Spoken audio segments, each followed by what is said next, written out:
মানে একটা ডায়লগ বলতে হবে। হ্যাঁ। মাই গড। আহ মানে অনেক ছবি ডায়লগ তো মানে অনেকগুলি বলা থাকে, তো যেহেতু তুই চাচ্ছিস একটু অ্যাকশন ওরিয়েন্টেড, হুম। অ্যাকশন ওরিয়েন্টেড হুম।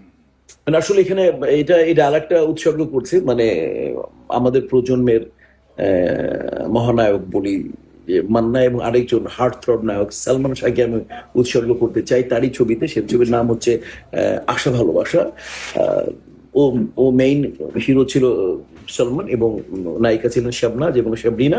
আমি এই ডায়ালগটা মূলত বারবার কেন বলি, দর্শক হয়তো বা বলবে যে এই কারণে বলি যে আমি এই ডায়ালগটা বললে সালমান শাহকে মনে পড়ে, অনেক অনেক স্মৃতি মনে পড়ে, এবং ওদের ওদের ওকে আমাদের মনে করা উচিত। ওর মতো ট্যালেন্টকে সবসময় মনে করার ভিতরে তাকে শান্তি পায়, ওর মতো আর্টিস্টকে।